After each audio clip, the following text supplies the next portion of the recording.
ஆப்கி அதாலத்துல cricketer Virat Kohli மேல உள்ள முதல் குற்றச்சாட்டு. இவர் அளவுக்கு அதிகமான அக்ரஷனை காட்டுவார்.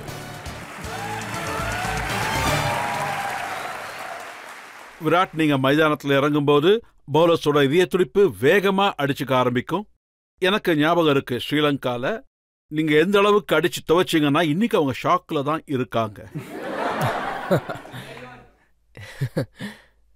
இல்லை சார், எனக்கு ஃபீல்டுக்குள்ளே போகும்போது நல்லா பெர்ஃபார்ம் பண்ணணும்னு ஒரு எண்ணம் இருக்கும். அப்புறம் அதுக்கு ஆட்டிடியூடும் இருக்க வேண்டியது கண்டிப்பாக முக்கியமான ஒரு விஷயம். கிரிக்கெட் ஃபீல்டில் ஒரு வேளை நீங்கள் சக்சீட் பண்ணணும்னா நான் கண்டிப்பாக இதை நம்புகிறேன். ஒருவேளை உங்களோட ஆட்டிடியூட் நல்லா இருந்துச்சுன்னா உங்களால் எல்லா சிச்சுவேஷனையும் ஹேண்டில் பண்ண முடியும். அந்த ஒரு விஷயத்த நான் முழுசாக நம்புகிறேன். உங்களது ரொம்ப அக்ரெசிவ் ஆட்டிடியூட் இதனால மற்றவங்களுக்கு பாதிப்பு ஏற்படுறதுங்கிறது சரிதான். நீங்க சையத் அஜ்மல் பாலை எப்படி துவைச்சி எடுத்தீங்கன்னா அவருக்கு ராத்திரியில கெட்ட கெட்ட கனவெல்லாம் வருதுன்னு கேள்விப்பட்டேன்.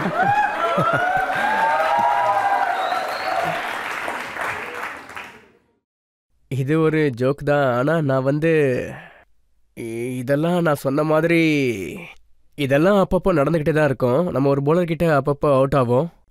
ஸோ அன்னைக்கு எனக்கு நாள் நல்லா இருந்துச்சு. நான் நல்லா இருந்ததா? அஜ்மல் நாள் சரியில்லையா? ஆமாம், இப்போ சொல்கிறது கரெக்டு.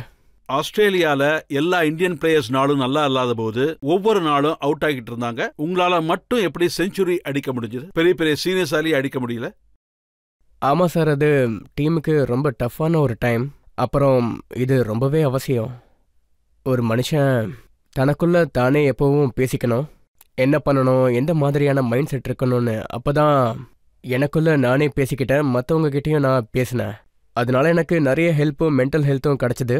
அப்புறம் இந்த மாதிரி சிச்சுவேஷன்ஸில் நீங்கள் பெர்ஃபார்ம் பண்ணீங்கன்னா உங்களுக்கு நிறைய கான்ஃபிடன்ஸ் கண்டிப்பாக கிடைக்கும். 2012 இது வரைக்கும் ரெக்கார்ட்ஸ் பார்த்தா 5 செஞ்சுரி அடிச்சிருக்கீங்க. அப்ப பிளேயர்ஸ் எல்லாம் இப்படியும் யோசிப்பாங்கல்ல, அவரே விளையாடிட்டு இருக்காரு, நமக்கு வாய்ப்பு கொடுக்கலன்னு. ஒருவேளை அவங்க அப்படி யோசிச்சா நான் நல்லா விளையாடிக்கிட்டு இருந்தேன்னா அது நல்ல விஷயம் தானே. டீமுக்கு நல்ல விஷயம் நடக்கணும், எல்லாரோட எண்ணமும் அதானே. அப்புறம் டீமுக்காக என்னால் எவ்வளோ நேரம் நிற்க முடியுமோ அவ்வளோ நேரம் நிற்க முயற்சி பண்ணுவேன். நீங்க ரொம்ப நேரம் விளையாடுவீங்க, 183 அடிப்பீங்க, 128 அடிப்பீங்க, 107 அடிப்பீங்க. ஆனா இவ்வளவு ரன் அடிச்சதுக்கு அப்புறம் நீங்க அவுட் ஆயிட்டீங்கன்னா பேட்டை போட்டு உடனே உடைக்கிறீங்க.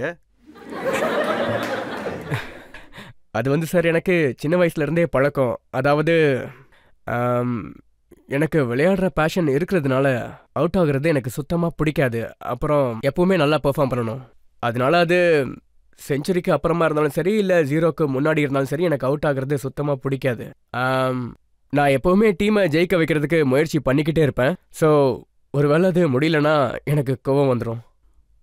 கொஞ்சம் தான் கோவம் வருமா? நான் என்ன கேள்விப்பட்டேன்னா கோவம் வந்தா கண்ணா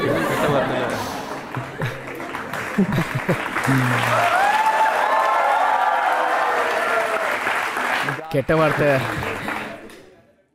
கெட்ட வார்த்தை என் வாயிலிருந்து ஒரு 2-3 வாட்டி வந்துச்சு. அது நல்ல விஷயம் இல்லை. ஆனால் இப்போ கொஞ்ச காலமாக முயற்சி பண்ணிக்கிட்டு இருக்கேன். கூலாக இருக்கணும், நல்லா கண்ட்ரோல்டாக இருக்கணும்னு. அக்ரெஷனில் இல்லை, ஆனால் பிஹேவியரில் கொஞ்சம் கண்ட்ரோல்டாக இருக்கணும். ஓவர் த டாப் வரணும்னா கொஞ்சம் கண்ட்ரோல்டாக. யாரை திட்டுவீங்க? தெரியல சார், வந்துடும், அது ஆட்டோமேட்டிக்காக வந்துடும். ஒருத்தர் மேலே இல்லை, எல்லார் மேலேயும் வந்துடும். இதுவும் சின்ன வயசுல இருந்தே பழக்கமா? இல்லை இல்லை இல்லை சார்,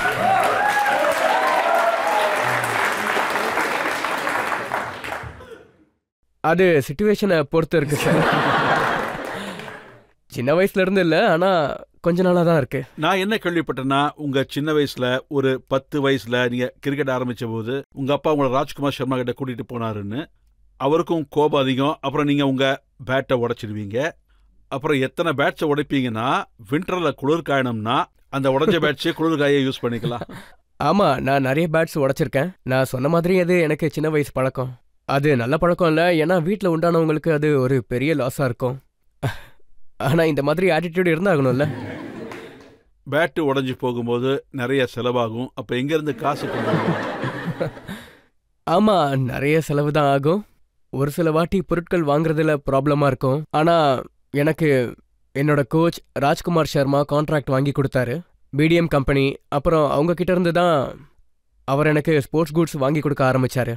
ஒரு 14 வயசுல இருந்து இனிஷியலாக அவர் எனக்கு ரொம்பவே ஹெல்ப் பண்ணியிருக்காரு. அவர் பேட் வாங்கி கொடுத்துட்டே இருப்பார், நீங்கள் உடைச்சிட்டே இருப்பீங்க?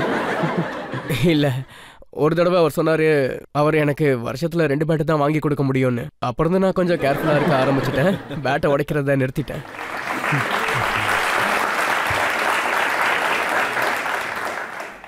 விராட், உங்க சின்ன வயசுலேருந்து உங்க கிரிக்கெட் பேஷனை நான் பார்த்துருக்கேன். அது எந்த அளவுக்கு இருக்கும்னா, நான் ஒரு இன்சிடென்ட் பார்த்துருக்கேன். உங்க 17 வயசுல 19th டிசம்பர் உங்க அப்பா இறந்தப்ப நீங்க அந்த இன்னிங்ஸை பாதியில விடாம முழுசா விளையாடி இருக்கீங்க.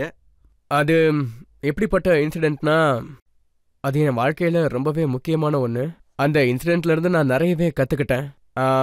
ப்ராபப்ளி அது என் வாழ்க்கையில் ரொம்பவே டஃப்பான ஒரு டைம். எனக்கு எனக்கு என்ன ஃபீலிங் வந்துச்சுன்னு தெரியல. ஃபுல்லாக விளையாடணும்னு தோணுச்சு. நீங்க அதுதான் இந்த எங்க வீட்ல விஷயத்தை உள்ளவங்களுக்கும் பத்தி தோணுச்சு. முழுசா சொன்னீங்கன்னா உங்க ஃபேன்ஸ்க்கும் இது கொஞ்சம் இன்ஸ்பைரிங்காவே இருக்கும். கொஞ்சம் விரிவா சொல்லுங்களேன்.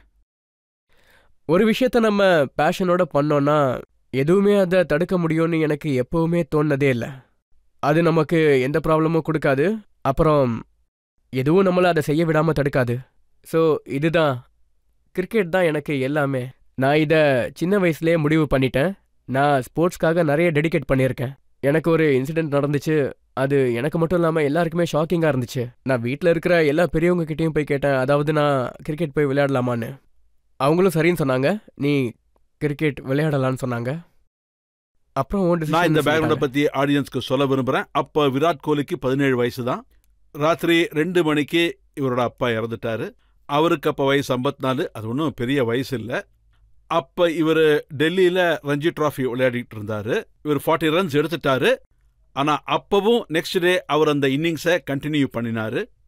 ஆமாம், நான் போனேன். தனியாகவே போனேன். வண்டியில் தனியாக தான் போனேன். அப்போது இஷாந்த் சர்மா எங்கள் டீமில் இருந்தார். நான் அப்போ அவரை வழியில் பிக் பண்ணிட்டு போவேன். தினமும் என்னோட நார்மல் பிஹேவியர் ரொம்ப வித்தியாசமாக இருக்கும். அன்னைக்கு ஆப்வியஸ்லி நான் ரொம்ப ஷாக்கில் இருந்ததால் எதுவுமே பேசலை. ஸோ அவர் என்னாச்சுன்னு கேட்டார். நான் அவர்கிட்ட சொன்னேன். அவர் ரொம்பவே ஷாக் ஆகிட்டாரு. அப்புறம் இதை பற்றி மொத்த டீம்கிட்டையும் சொல்லிட்டாரு. ஸோ அவங்க எல்லாரும் என்கிட்ட சொன்னாங்க, இது உன்னோட டெசிஷன் தான், நீ விளையாடணுன்னா விளையாடலாம், இல்லை நீ இப்போ வீட்டுக்கு போகணுன்னாலும் போகலான்னு சொல்லிட்டாங்க. அப்புறம் எனக்கு ஒன்று தோணுச்சு, நம்ம ஒரு மேட்ச் விளையாடுறோன்னா அதை கண்டிப்பாக கம்ப்ளீட் பண்ணிட்டு தான் போய் ஆகணும்னு. ஸோ அன்றைக்கி காலையில் நான் அந்த கேம் ஆடினேன். 90 ரன்ஸ் அடித்து அவுட் ஆனேன். அப்புறம் டீமை தோக்க விடாமல் காப்பாற்றினேன்.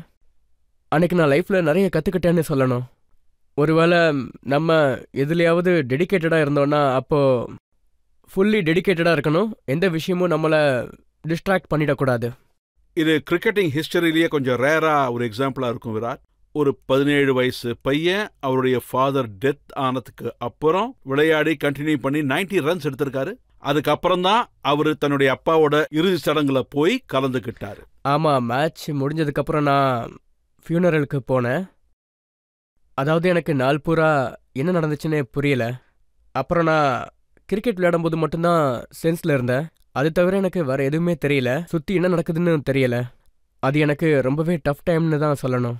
அப்புறம் அதை பற்றி இன்றைக்கும் யோசிக்கும்போது எனக்கு நிறைய கான்ஃபிடென்ஸ் கிடைக்கும். ஏதாவது கஷ்டமான சுச்சுவேஷனில் மாட்டிக்கிட்டா அந்த இன்சிடெண்ட்டை நினச்சி பார்ப்பேன்.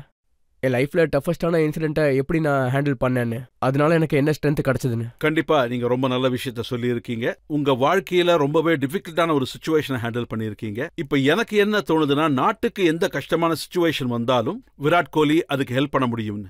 ஹோப்ஃபுல்லி நான் ஐ விஷ் என்னால் பண்ண முடியும்.